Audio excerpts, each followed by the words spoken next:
বাসুদেব জগন্নাথ হরি হরি রাম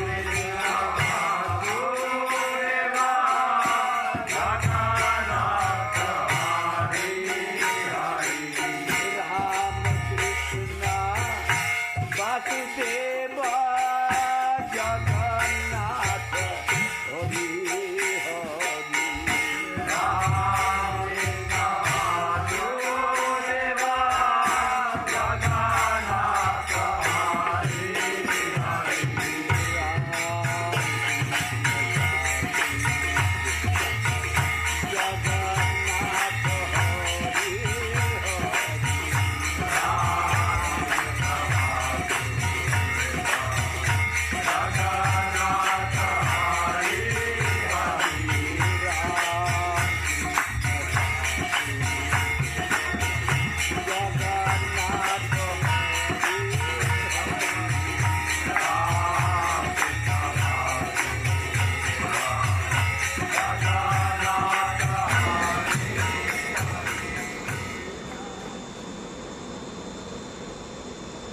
শ্রী বলতে কেউ লক্ষ্মী বলতেন,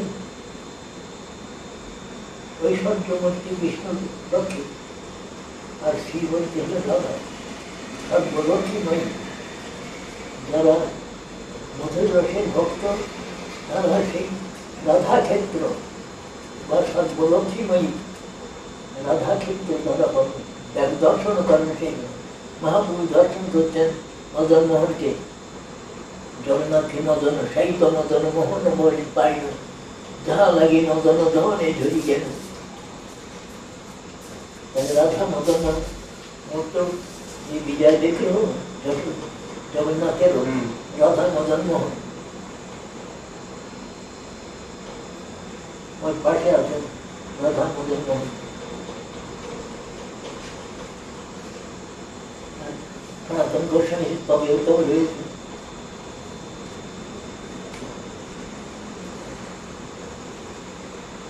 রাধা সরস বকুর আলিঙ্গন সুখ জগন্নাথকে স্তব করছেন। রাধা সরস বকুর আলিঙ্গন সুখ, রসানন্দী রাধা সরস বকুর আলিঙ্গন সুখ। রাধা মদন মোহন বিজয় দুঃখী হোক সেই রাধা মদন মোহন।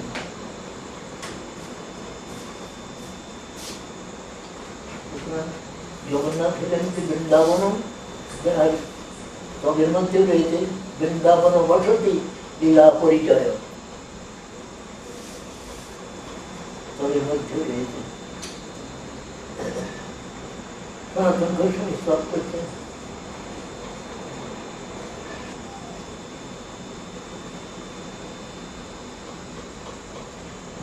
অনেক আমাদের ইয়ে আছে, যারা নাস্তিক তারা কৃষ্ণ শিব স্বীকার করবে না, ভগবান স্বীকার করবে না।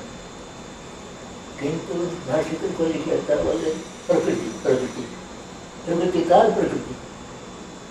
ভগবানের প্রকৃতি। এই জন্য গীতায় বলছেন মায়াধ্যক্ষেণ প্রকৃতি সুয়তে সচরাচরণ। আমার অধ্যক্ষতা হেতু প্রকৃতি চলাচল জগৎ প্রসব করে। এই না থাকলে প্রকৃতি জড় বস্তু। এই জন্য কবিরাজ গোস্বামী প্রভু বলছেন, তুমি যে প্রকৃতিকে কারণ ধরো তাহলে তোমার কথা অজা বলস্তনের ন্যায় নিষ্ফল হবে। অজা হলো ছাগি, ছাগির যে শিশু সে বোঝে না তো, বোঝেছেন ছাগলের এখানে দুটো মাংসপিণ্ড থাকে স্তনের মতো, তো সেটা ঠুল দিয়ে দুধ পায় না। তুমি যদি অজা বলো কি বলে, তুমি যদি প্রকৃতি বলো, প্রকৃতির কারণ বলো, তাহলে তোমার বাক্য যা বলো স্তনের ন্যায় নিষ্ফল হবে। কবিরাজ গোস্বামী খুব ভাষণ দেখলেন চৈতন্য চরিতামৃতে আছে। কেননা প্রকৃতি কারণ হতে পারে না, প্রকৃতি জড় বস্তু, তাকে একজন চেতন করবে তো। এই জন্য বিদায় বলছেন মায়াধ্যক্ষেণ প্রকৃতি সুয়তে সচরাচর। আমার অধ্যক্ষতা হেতু প্রকৃতি চরাচর জগৎ প্রসব করে, নতুবা প্রকৃতি জড় বস্তু কি করে হবে? এই জন্য উপনিষদ বলছেন মায়ান্ত প্রকৃতি বৃদ্ধি প্রকৃতি হলো মায়া। তো কার মায়া? প্রত্যেক বস্তুরই কারণ না থাকলে কার্য হয় না। জড় বস্তুকে রেখে যাবে, সে কি করতে পারে? তার কোনো কর্ম নেই। তাতে শক্তি সঞ্চার করলে তবে সে ক্রিয়াবতী হয়। অনেক সব বিচার রয়েছে। নাস্তিক তারা বলল প্রকৃতি হচ্ছে স্বভাব। স্বভাব কার স্বভাব? কোথার থেকে করে হলো? আমরা ছেলেবেলায় যাত্রা দেখতাম, যাত্রার আসরে সমস্ত যন্ত্র বাদ্যযন্ত্র যখন এখানে রাখতো তখন খুব আনন্দ হতো। কিন্তু শুধু যন্ত্র সে বাজাবে কে? বাজানোর একজন থাকে। আমাদের একটা দেহটা একটা হতো। যদি এখানে আত্মা পরমাত্মা না বসতেন তাহলে চালাবে কে? কত শিরা এতে। একটা চোখ করতে গেলে বহু শিরার দরকার। এই সমস্ত শিরার সমস্ত সন্নিবেশ যে করে এরকম করে প্রকৃতি বললে না। ওরা বলবে, যারা নাস্তিক তারা বলবে প্রকৃতি। প্রকৃতি তো একটা স্বভাব, জড় বস্তু প্রকৃতি, তাহলে চাওয়া দেখে। সেই জন্যে গীতায় ওই কথা, ময়াধ্যক্ষ কেন? আমার অধ্যক্ষতা হেতু প্রকৃতি চলাচল জগৎ প্রসব করে। এই সমস্ত কথাগুলো অনেক আছে।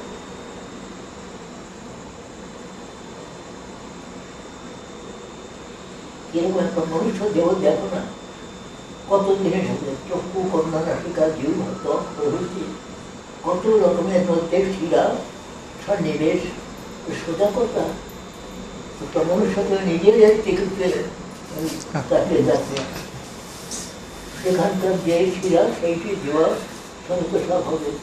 সব প্রকৃতি করেছে। প্রকৃতি একটা জড় অবস্থা সে কি করে পারে? যেদিন এখান থেকে সে আত্মাটা চলে যায়, সেখান থেকে তোমার প্রকৃতি তো ঠান্ডা হয়ে যায়। যখন ভগবত ইচ্ছায় যখন সেই আত্মা জানে বসে, আবার আত্মার যে কর্তা সে পরমাত্মা বসবেন, সেটা গীতায় রয়েছে। ঈশ্বর সর্বভূতানাং হৃদ্দেশে অর্জুনে তিষ্ঠতি, বলেছ? গীতায় পড়েছ না? ঈশ্বর সর্বভূতানাং হৃদ্দেশে অর্জুনে তিষ্ঠতি। সর্বদেশী বেড়েছে তিনি আত্মারূপে এবং আত্মার ভগবানের সেবায় নিযুক্ত না করে মুকুন্দ সেবা বৈকাল মানে হয়েছে। মুকুন্দ সেবার উপযোগী করে ভগবান আমাদের ইন্দ্রিয় করেছেন। সুতরাং এই জন্য উপদেশ দিচ্ছেন যে ভগবান এমন সমস্ত সব ইন্দ্রিয় সংযুক্ত করে দিয়েছেন, একটা মনুষ্য ভগবানের সেবা না করে সেগুলো সব মনে করে আমার জন্যই রয়েছে।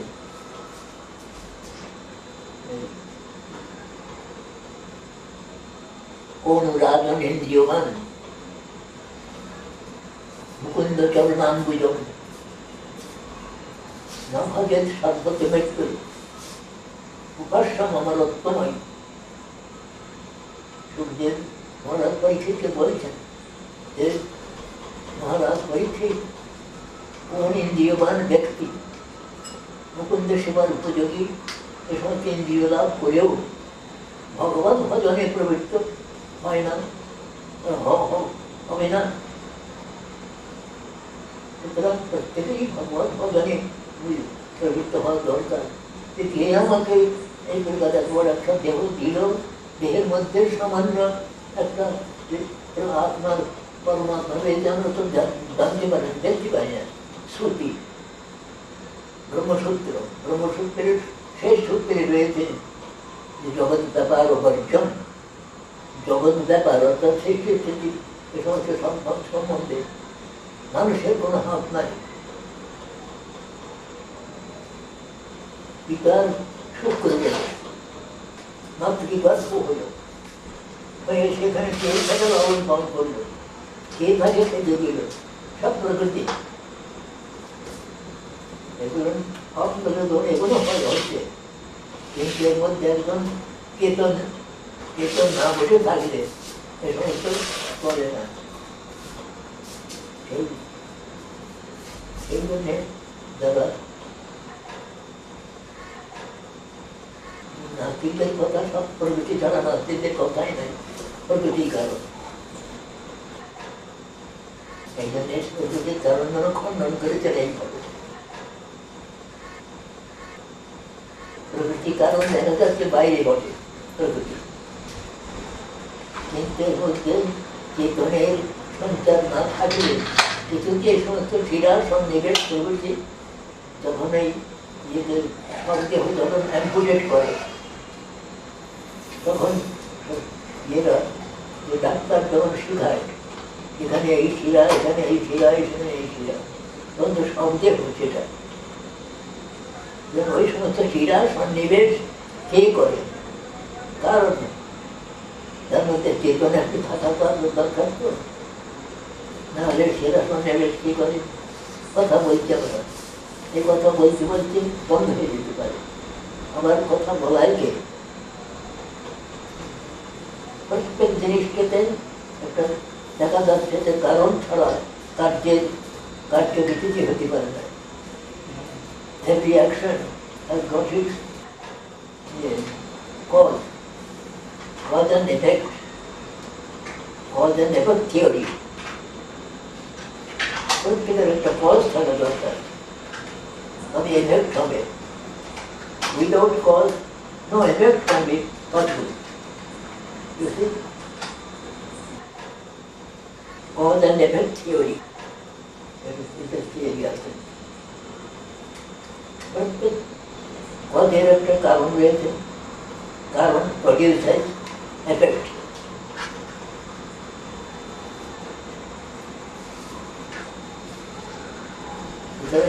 নাস্তিক কিছুতেই থাকতে পারে না, তারা ঠিক হতে পারে না। ওই শুধু একটা কথা বলে যায় প্রকৃতি।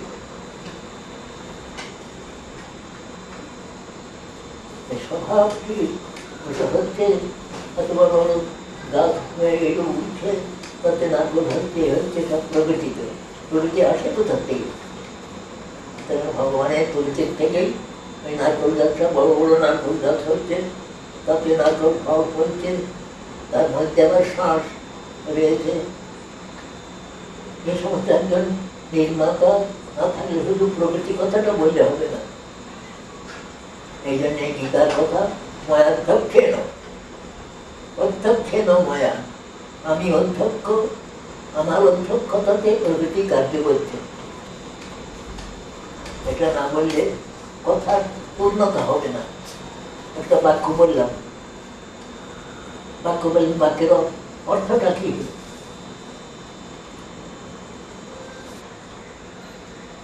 জগন্নাথের যে এক্স-রে চোখ, এক্স-রে ক্যান সি এভরিথিং।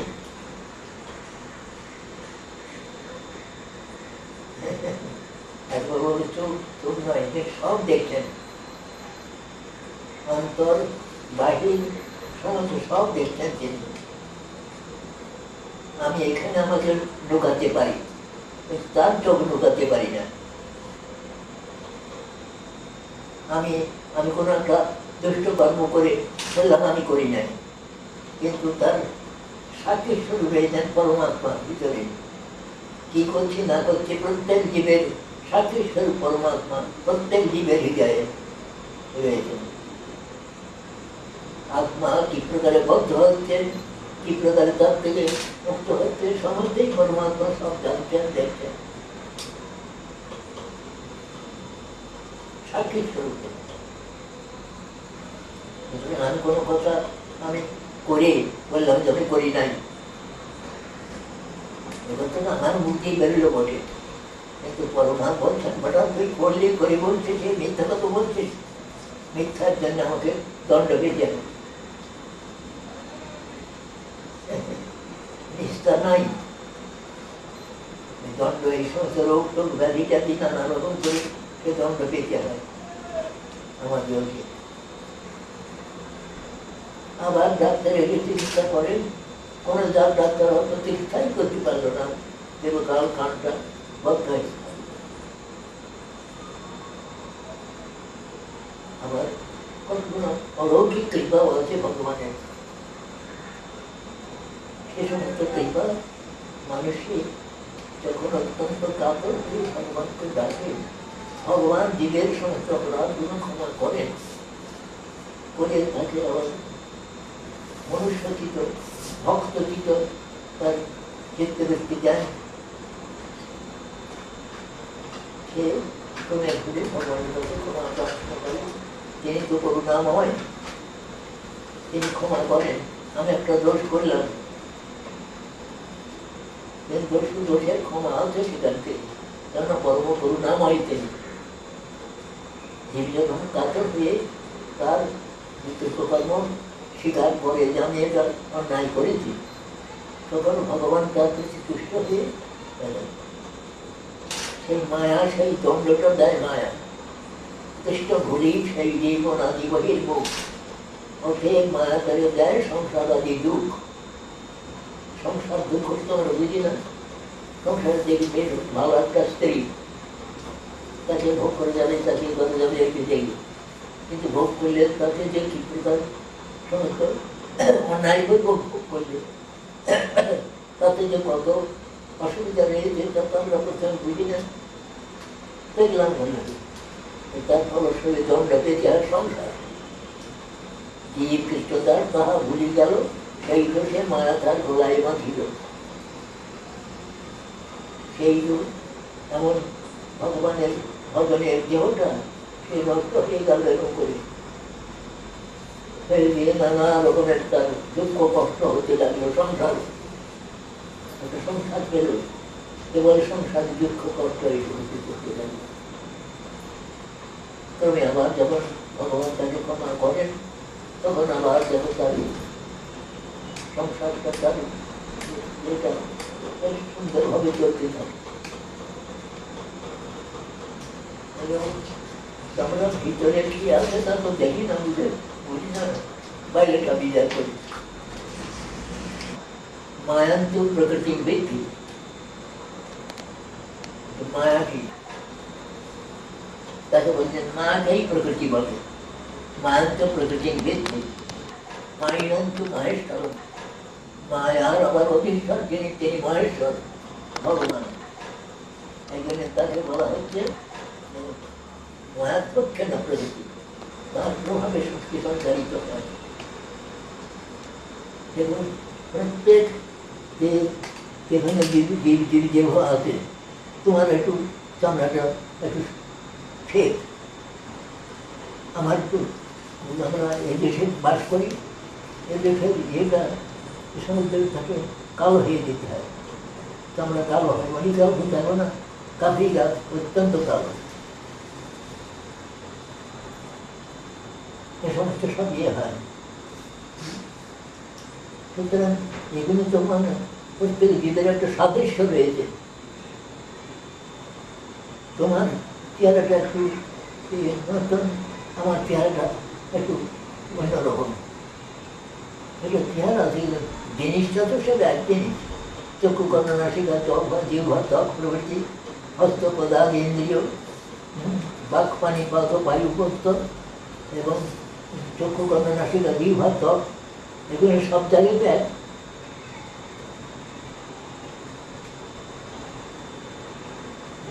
মনুষ্যের আকৃতি, সৌন্দর্য, অসৌন্দর্য, সৌন্দর্য কোন সুন্দর, বেশ সুন্দর দেখতে, কেমন কদাকার, এসব তো হতে পারে, কিন্তু মানুষ তো সেই আকৃতি।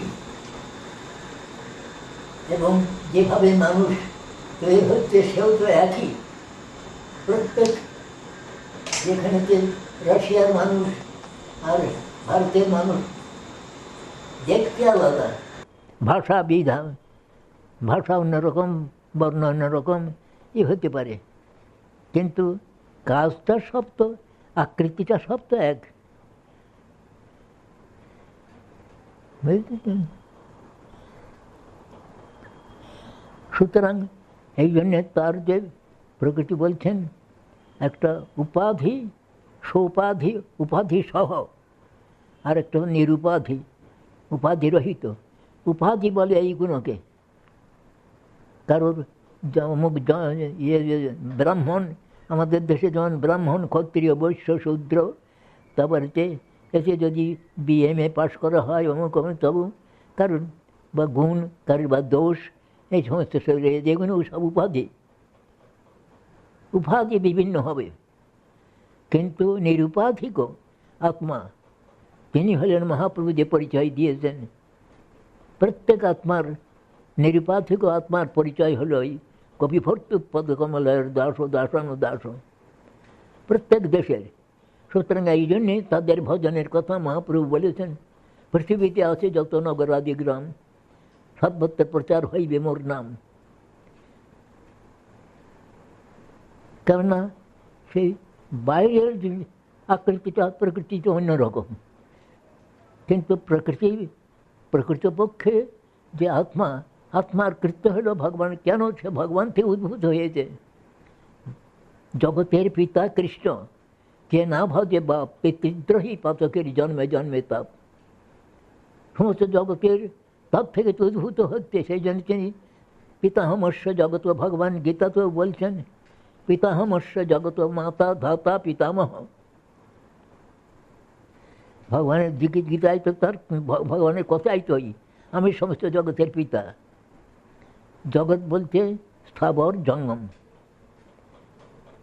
আবার স্থাবরের মধ্যে কত সমস্ত বিভাগ রয়েছে। এই জন্য সেগুলো বিভেদ দিয়েছেন। জলযান অবলক্ষণী স্থাবরা লক্ষ্য বংশতি,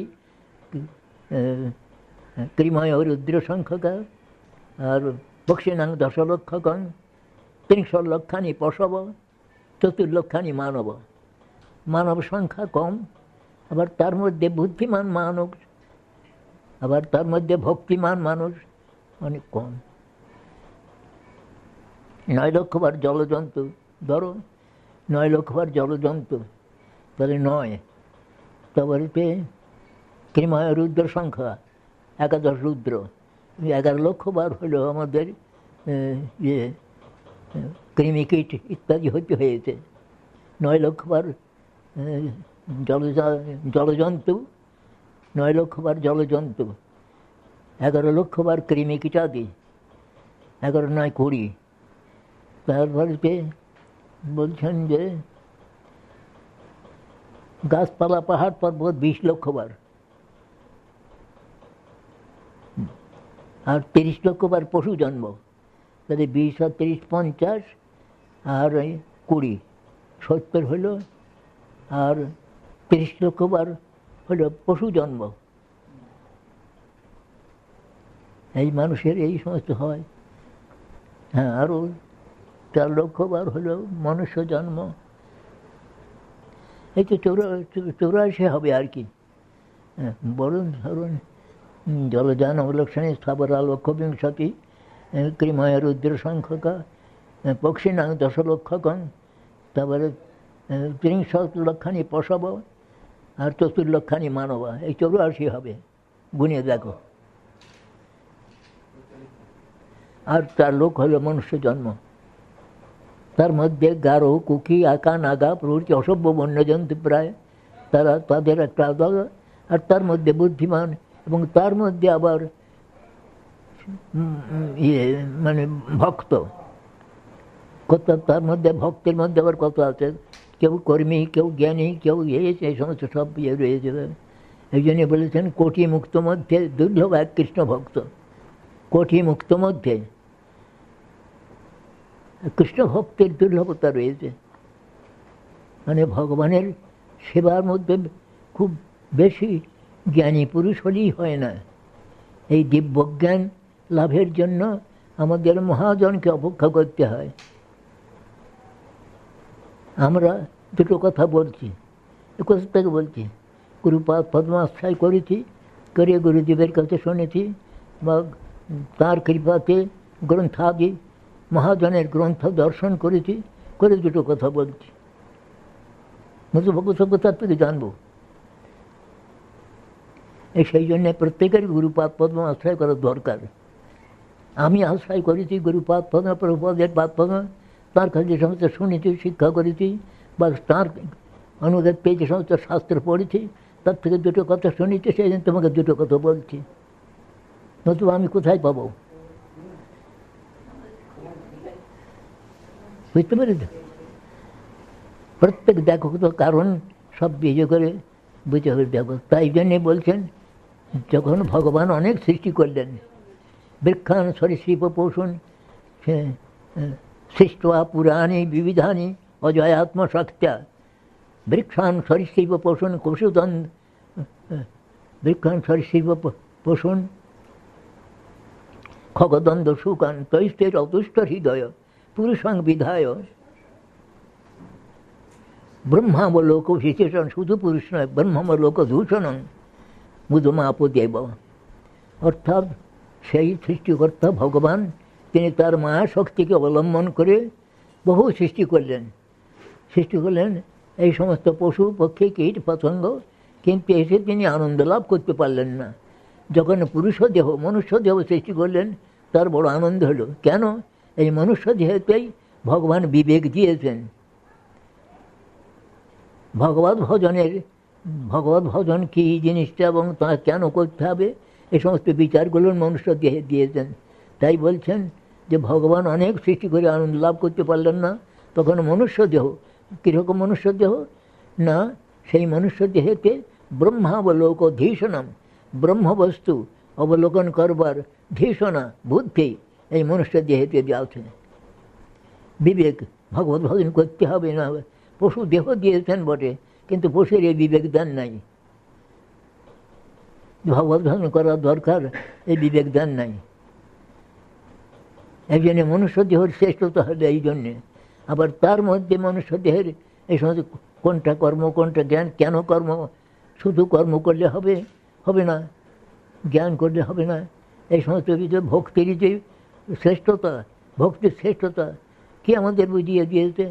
ওই ভগবানই তার ভক্তের দ্বারা, এবং তিনি যে গ্রন্থ সমস্ত সব প্রচার করেছেন, বেদাদি গ্রন্থ, শুধু বেদ প্রচার করলে তো হবে না, বেদের অনুগত যে সমস্ত গ্রন্থ করেছেন, ইতিহাস পুরাণ আদি সমস্ত করে ভক্তি গ্রন্থ করেছেন, তার আনুগত্যে যারা চলছেন তাদের কাছ থেকে আমরা শুনে বুঝতে পারছি যে মনুষ্য দেহ লাভ করে ভগবত ভজন করা দরকার। এই জন্য বলছেন পুরুষং বিধায় করলেন। পুরুষ, তো পুরুষেতে কী জিনিস আছে না, ব্রহ্মাবলোক ধীষণ, ব্রহ্মবস্তু অবলোকন করবার ধীষণা বুদ্ধি এই পুরুষের দেহতে রয়েছে। এই জন্যে পুরুষের শ্রেষ্ঠতা। তারপরেই বলছেন লব্ধ্বা সুদুর্লভমেদং বহু সম্ভ্রান্তে মানুষম অর্থদমানিত্যম অপিয় ধীর তূর্ণং যচৈতন পচৈতন মৃত্যু যাবন নিশ্চয় বিষয় খলু সর্বদস্যাৎ। তারপর শ্লোকে প্রভুপাদ যখনই হরিকথা বলতেন, তার প্রায় প্রভুপাদ এই কথাটা লব্ধ্বা সুদুর্লভমেদং, মানে এত মনুষ্য দেহটা বড় দুর্লভ, বহু বহু জন্মের পর তবে এই মনুষ্য জন্ম পাওয়া যায়। নানা রকম আমরা অপরাধ পাপ টাপ করে সবর জঙ্গম নানা রকম ঘুরতে হয়। যা আমাদের যেমন ঠাকুর মশাই লিখেছেন, কর্মকাণ্ড জ্ঞানকাণ্ড কেবল বিষের ভণ্ড, কর্মকাণ্ড জ্ঞানকাণ্ড কেবল বিষের খণ্ড, নানা জনই ভ্রমে মারে কদর্য ভক্ষণ করে তার জন্ম অধপথে যায়। কতগুলো দেখো আমরা পায়খানা করছি, পায়খানা খাওয়ার জন্য ব্যস্ত হয়েছে, এই মাছি টাছি কতগুলো জিনিস। ওরা ওই জন্যে কর্মকাণ্ড জ্ঞানকাণ্ড কেবল বিষের ভাণ্ড, অমৃত বেলা দিয়ে বলিয়া যে বা খায়, নানা জনই ভ্রমে মারে কদর্য ভক্ষণ করে তার জন্ম অধপথে যায়। এরকম কত জন্ম গিয়ে তারপরে একটু বিবেকবান মনুষ্য হয়েছেন, হয়ে বুঝতে পেরেছেন যে ভগবত ভজনের প্রয়োজনীয়তা কী। এই জন্য বলছেন লব্ধ্বা সুদুর্লভমেদং বহু সম্ভবান্তে, সম্ভবানের জন্ম, বহু বহু জন্মের পরে এই মনুষ্য দেহ লাভ করে লব্ধ্বা সুদুর্লভমেদং বহু সম্ভবান্তে মানুষ এই মনুষ্য জন্ম লাভ করে দেখা যাচ্ছে কি অর্থ তো পরমার্থপ্রদ বটে, কিন্তু ক্ষণভঙ্গুর। এই আছে পদ্মপত্র স্থিত নিরবত, পদ্মপত্রে জল থাকলে যেমন টলমাল করে, আমাদের জীবনটা এই প্রকার। সুতরাং মানুষের বুদ্ধিমান মানুষ তিনি দেখবেন আজ আছে আমি, কাল নাই, সুতরাং এখনই আমাকে ভগবত ভজন করতে বলছেন। তূর্ণং যথেত, তূর্ণং মানে এই মুহূর্তে, আমি কাল করব এ বলে আমি কাল যদি না থাকি তাহলে তোমার ভজন হলো না। সুতরাং যে মুহূর্তে কোনো সদ্গুরুর বাদে আমি শুনবো যে আমার ভগবত ভজন করা দরকার, কেন তিনি বুঝেছেন, তার বুদ্ধিটা আমাকে জানাচ্ছেন। আমি যদি তা না শুনি তাহলে আমি আগামী করলেও ভজন করব। তো কাল যদি আমার না আসে, রাত যদি আমার কাল হয়ে যায়, এই জন্যে যে তূর্ণং যথেতন পথে জনে মৃত্যু যাবন, মৃত্যু সবসময়তে অনুমৃত্যু মানে কি?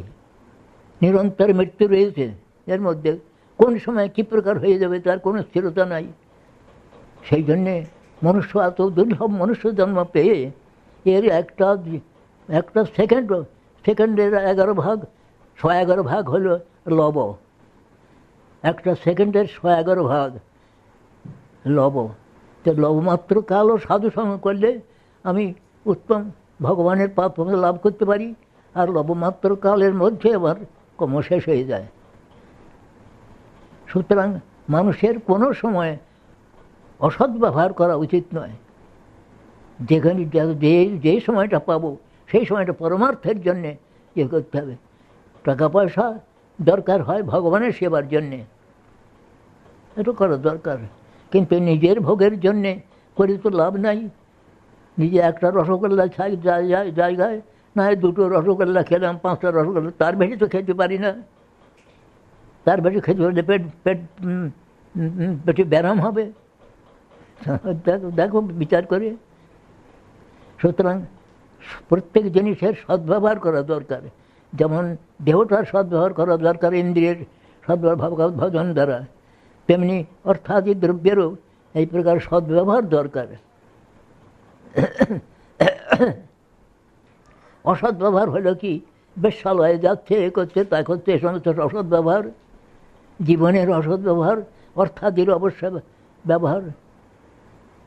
আর সদ্ব্যবহার হলো যে কৃষ্ণ সেবা, কৃষ্ণ ভক্ত সেবা। আবার কৃষ্ণ ভক্তাধীন কৃষ্ণ, ভক্ত বৎসল কৃষ্ণ, তার ভক্তের সেবা করলে, if you want to love me, love my dog. কেননা কুকুরটা আমার বড় প্রিয়, আমার বড় beloved। সুতরাং আমি বলছি, if you want to love me, love my dog. তাহলে যেমন পিতা তার ছেলেটাকে যদি কেউ আদর করে, পিতার মনে আনন্দ হয়, পিতামাতার মনে আনন্দ হয়, কেমন না? পিতামাতা তার সন্তানকে কেউ যদি আদর করে, কিন্তু যদি কেউ তাকে বকে, তাহলে পিতামাতার মনে দুঃখ হয়, হয়তো তার সঙ্গে ঝগড়াই আরম্ভ করে যায়। এই সমস্তগুলো বুঝবার সব জায়গায় তো সমান হয় না। যারা ভগবত বিষয়ে অনুশীলন করেন, এবং সেই অনুশীলনটা যারা কেবল টাকা পয়সা পাওয়ার জন্য না করেন, সেখানে শুনতে হয়। সেখানে কোনো অর্থের জন্যে কেউ হয়তো এই বক্তৃতা দিল, অমুকের বক্তৃতা হবে, উনি 1000 টাকা নেবেন একটা বক্তৃতার জন্যে, সেখানে সেই বক্তৃতার কোনো ফল নাই। সে বক্তৃতা শুনে কোনো ফল হয় না, কেন সে হলো অর্থলোভী। অর্থের লোভেতে সে বক্তৃতা দিচ্ছে। কিন্তু যেখানে যাচ্ছে যে নিঃস্বার্থভাবে তিনি জীবের যে অমঙ্গল দর্শন করে তার হৃদয়টা কাতর হচ্ছে। সনাতন গোস্বামী প্রভুর কথা বলছি। বৈরাগ্য যোগ ভক্তি রসং প্রযত্নৈরপায়ন মাম অনভিপ্স বন্ধম কৃপাম্বুধির চ পরদুঃখ দুঃখী সনাতনং তং প্রভুমাশ্রমামি। গাধার পণ্ডিত গোস্বামী তিনি সনাতনের প্রণাম করছেন বিলাপ কুসুমাঞ্জলিতে। প্রথমে সনাতনের প্রণাম করছেন। সুতরাং দেখতে হবে, আমি যে কথা বললাম, দেখো মায়ান্তু প্রকৃতি বিদ্ধি, প্রকৃতি মায়া বটে, কিন্তু মাইনন্ত মহেশ্বরম, মায়ার অধীশ্বর হলেন মহেশ্বর ভগবান। এই জন্যই গীতায় ওই কথাটা বলেছেন, ময়াধ্যক্ষেন প্রকৃতি শুয়তে চরাচরম, আমার অধ্যক্ষতা হেতু চরাচর জগৎ। সুতরাং অধ্যক্ষ স্বীকার না করে উপায় নাই। একটা জড় বস্তু তার অধ্যক্ষ স্বীকার না করে তাকে সরাবে কে? যখন আমার থেকে আমার মা আত্মা পরমাত্মা চলে যাবেন, তখন এটা নড়বে চলবে না। এটা সব নিয়ে কেউ সমাজ দেন, সমাধি দেন, কেউ বা আগুনে পুড়িয়ে দেন, জলে কেউ বা জলে ভাসিয়ে দেন। এরপরে তার কোনো কাজ নাই এর, তখন আর এর আর আদর হয় না। বরং আমাদের দেশে স্পর্শ করলে তখন গঙ্গা স্নান করে। এটা সবকেই তখন যখন আত্মা পরমাত্মার মধ্যে না থাকেন, তখন একে সব মৃতদেহ বলে। তো মৃতদেহ স্পর্শ করলে স্নান করে তার সতী হয়।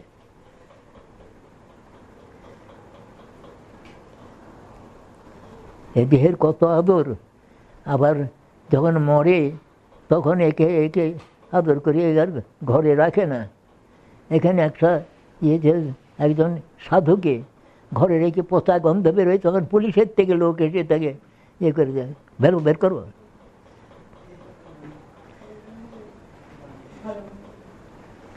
আচ্ছা,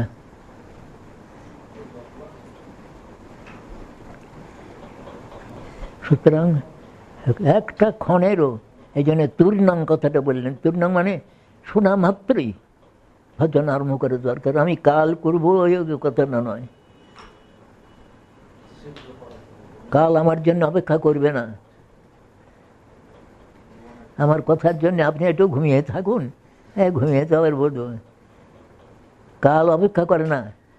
কাল ওই ঘুম অবস্থাতেই একবারে চিরঘুম করিয়ে দেয়। সেই জন্যে যে মুহূর্তেও তো 48 মিনিট, মতে জ্যোতিষ মতে মুহূর্ত হলো 48 মিনিট। তখন একটু সময় পাওয়া যায়। কিন্তু কাল 48 মিনিট সময় দেবে না।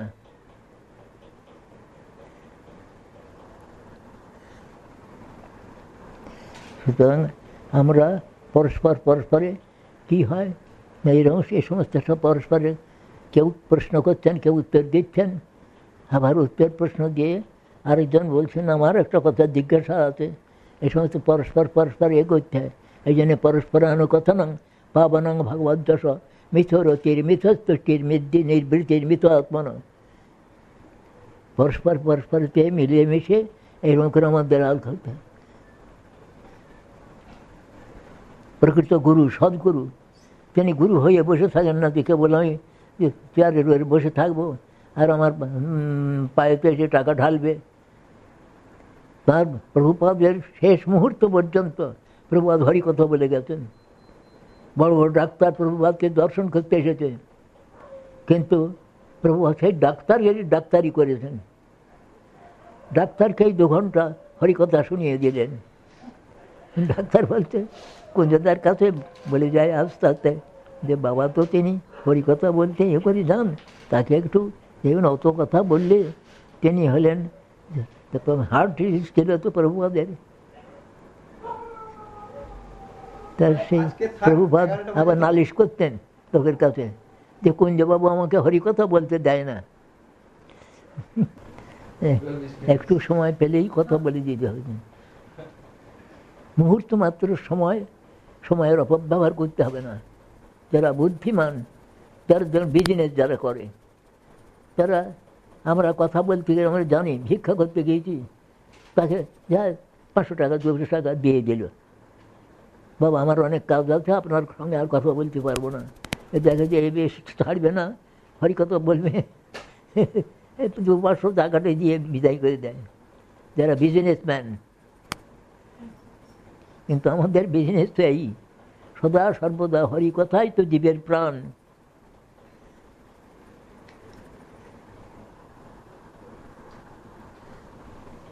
আমার ঘুমের লাঘব হচ্ছে, ঘুম করতে পারছি না। এটা ভক্তের বিচার নয়। ভক্তের বিচার যে কৃষ্ণ কথা। প্রভুপাদকে আপনারা দেখেন নাই, কিন্তু আমি কতগুলো মিথ্যা কথা বলছি না। প্রভুপাদকে 13 বছর দেখেছি। তা আমার চোখে দর্শন শক্তি নাই। আমি প্রভুপাদের অন্তর কী করে বুঝবো? যা দেখেছি তাই আমি অবাক হয়ে গেছি।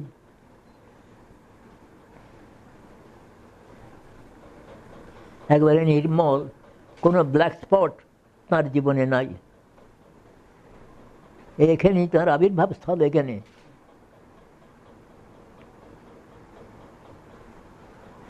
ওই শ্রীচৈতন্য গৌরী মঠ যেখানেতে একটা কোনো ব্ল্যাক স্পট, কারণ ভক্তিনাথ ঠাকুরের আদরের ছেলে। এখানে অন্নপ্রাশন হয় জগন্নাথের অন্ন দিয়ে, জগন্নাথের প্রসাদ দিয়ে প্রভুপাদের অন্নপ্রাশন। আর সেই অন্য অন্য কোনো অন্ন তিনি খান নাই, প্রসাদ ছাড়া আর কোনো অন্ন খান নাই।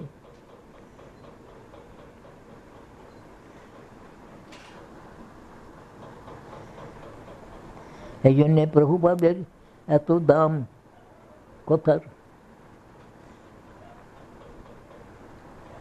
আমি সামান্য ব্যক্তি, বলতে পারি না কিছু নয়, সামান্য একটু যাই বলি আপনাদের, যে আমি যা বলি সেটা মিথ্যা কথা বলি না প্রভুপাদের সম্বন্ধে।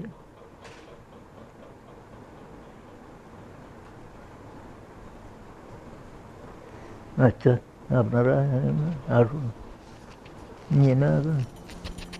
সুজনার্বুদরাধিত পাদ যুগম যুগ ধর্ম দুরন্দর পাত্র বরম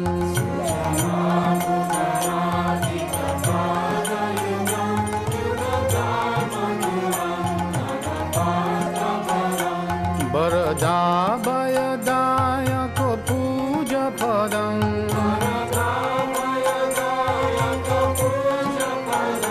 प्रणमामि सदा प्रभुपाद पदम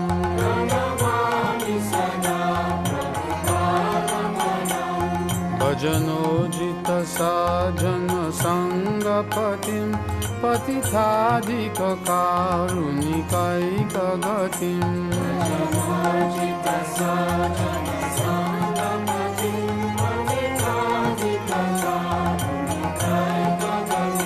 गति वंचित वंचक चिंच पदं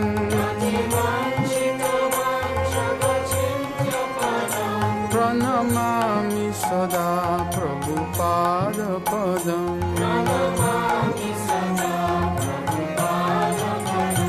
अति कोमल कंचन दीर्घतनुं तनु निंदित हे मणिमाल मदं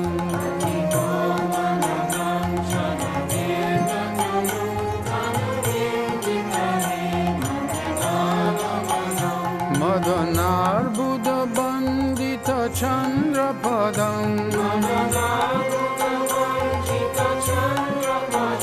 प्रणमामि सदा प्रभुपाद पदं निज सेवक तारक रंजि विदुं विदुधारित हुं कृत सिंह वरं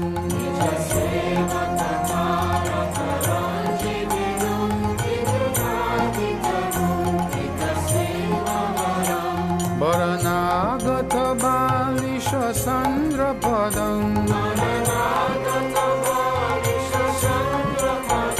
प्रणमामि सदा प्रभुपाद पदं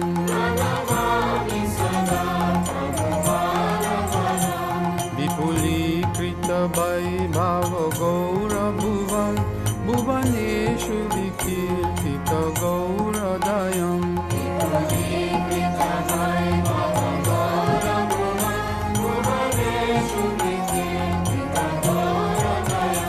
दयनीय गणार्पित गौरपदं प्रणमामि सदा प्रभुपाद पदं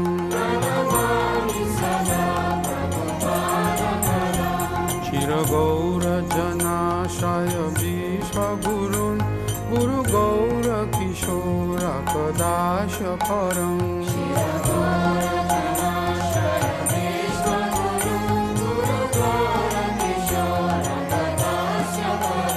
परमादृत भक्ति विनोद पदं प्रणमामि सदा प्रभुपाद पदं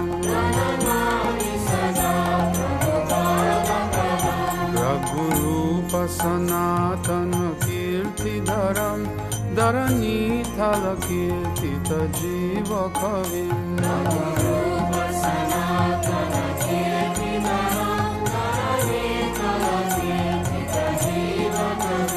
कविराज नरोत्तम साख्य पदम् प्रणम